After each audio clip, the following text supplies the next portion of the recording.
Yeah, it should be awesome for our fans. Obviously, to see that's pretty incredible. We're obviously very excited. That's something we've been looking forward to. So it's gonna be a good night.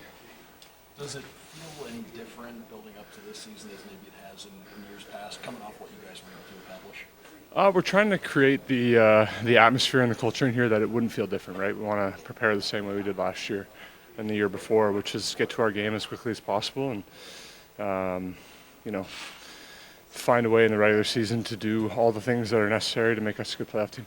I know you guys are focused on what's ahead and the season coming, but with, like Rob said, with the ring ceremony, the banner dropping coming up in the summer, is it still surreal that what happened happened?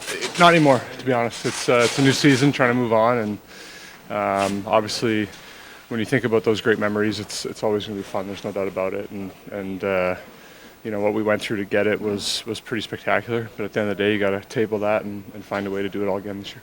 I mean, now that you got practices down to a smaller group and you're starting to really see some of the guys that are going to be in opening night lineup fall in the same group, I mean, does it feel like everything's just starting to come together now?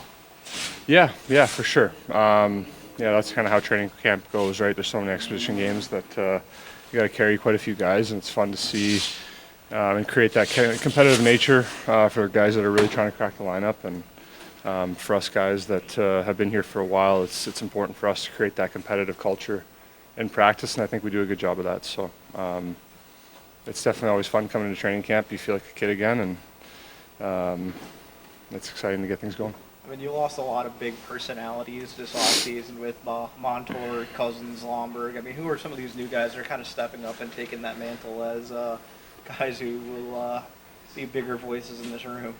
Yeah, Monty used to sit next to me, so it's nice to have my skates not be tied together before I go on the ice or anything like that. Big personalities for sure, guys that we're going to miss, but at the end of the day, the guys that are hungry to take their spot are gonna shine, right? Our front office does an amazing job of finding good, young, undervalued talent and guys that can come in and make a difference. So I'm excited to see who those guys are. Obviously, it's a business. Just piggybacking off that, but is it bittersweet to know that you won't be able to share everything with those guys? They're all gone now. From ceremony and whatnot. Yeah, I think on the road, I'm not sure exactly how it works, but if we get to give them their rings on the road, that's going to be a special thing. So each city we go to where guys are playing now that they were here last year, hopefully we'll be able to give it to them in a special way and find a way to enjoy it. Aaron, just your thoughts on just the decor as a whole so far, now that you guys are basically near the end of camp, just your thoughts on how the new guys have integrated and just what you guys have back there? Yeah, first thing comes to mind is Boki here with that spinnerama last night. Beat the guy to the net. That was pretty impressive. So we got guys that can play all kinds of different roles on this back end, and I'm excited to see it all come together. What are your impressions on Nate Schmidt so far since he's come here, both personality-wise and just on the ice? Yeah, he's got that Monty-esque confidence and swagger to him.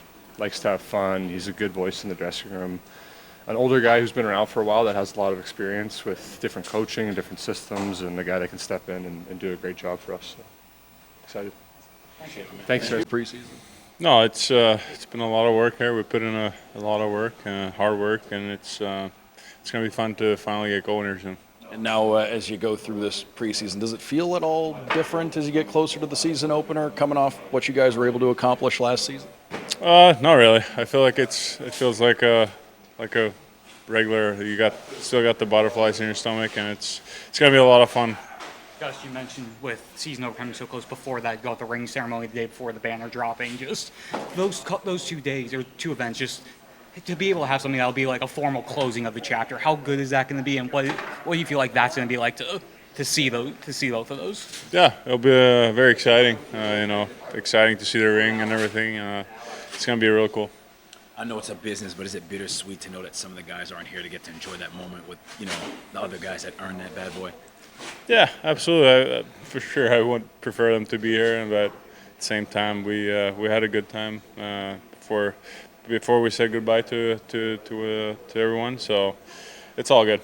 I mean, as the group kind of whittles down to some of the guys that are going to make the group, and you have a smaller group on the ice, I mean, which one of these newer guys kind of surprised you as a bigger personality that's going to integrate into the room? I mean, I think just to see the depth we have on the back end. I think we got a lot of skilled Ds that can go in and play power play and can contribute. It's gonna be fun. One of those guys on Dia Uvis, you've been around him for a little more than a year now. Just what strides have you seen him make since last year? I mean, he looks a little more comfortable out there. Gets more confidence, and he's a very skilled guy, and yeah, it'll be fun to watch. Thank you. Thank you. Yeah, I'll get through today, so how we manage is that we're shooting for the weekend game. We won't play tomorrow, but he looked like he got through it just fine. I don't think there's going to be an issue. Anything on D-Rod? Yeah, we don't think this is, well, we know it's not long term. He may well play Saturday as well. He's not going to play tomorrow, but I didn't have him scheduled for tomorrow anyway. Upper or lower? Or is it? Doesn't matter. He's going to be healed by the time he gets back on the ice. So. We just like to cover folks. Yeah, no, I appreciate it. Appreciate it. You guys, I know we talked about the fun stuff, the flags and all the banners. Monday night, just talking to a couple players about the ring ceremony. Yeah. They seem to be pretty excited. Like you said before, nobody knows what they look like. No, Is that but kinda no, that's accurate? true. Like there's been no. Yeah, that's true. It's kind of Christmas a little bit, right? You're going to get something that you've always wanted, and we have no idea exactly what it looks like. Probably won't matter. It's going to be fabulous either way. I don't think there's an either way. I think it's just going to be a great, kind of tangible reminder of the year. And you guys, going back to this season now, you lost so much of your fourth line guys. Yeah. How have you liked the additions that you've brought in now that you've had a couple weeks with them? AJ Greer, perhaps, in particular? Yeah, really good. We played. He was very, very effective against us 2 years ago. We kind of really hit our radar then.